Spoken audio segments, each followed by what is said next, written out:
Umar ibn al-Khattab radiallahu anhu. Can anyone tell me how he passed away?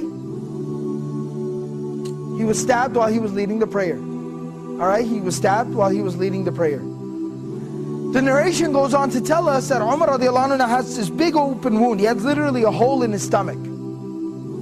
And he's lying there and he's bleeding out and he's fading in and out of consciousness. And then while he's in that state and in that condition, he hears the call, the adhan for prayer.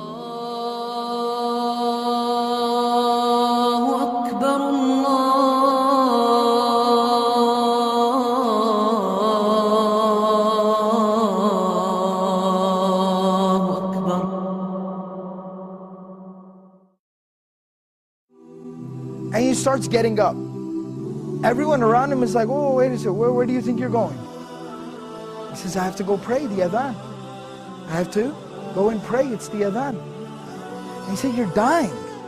You have a hole in your stomach. What do you mean you're going to go pray? And he says that, I remember the Prophet ﷺ telling me that there's no deen for the one who doesn't pray. That the salah is like the head and the body. I have to go and pray.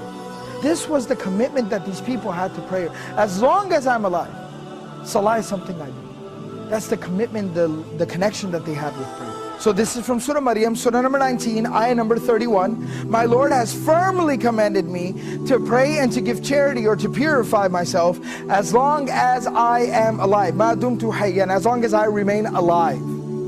This is a statement of Isa alayhi salam. This is a very powerful reminder about our approach to prayer and how we approach prayer and how we perceive and think and how we implement prayer in our lives. You see, we're supposed to pray, it's saying, as long as I am alive. Till my last breath, I am committed to salah, to prayer. Now what does that exactly mean? It means no matter what comes up, prayer is something that I will hold on to till my last breath. I will concern myself with till death.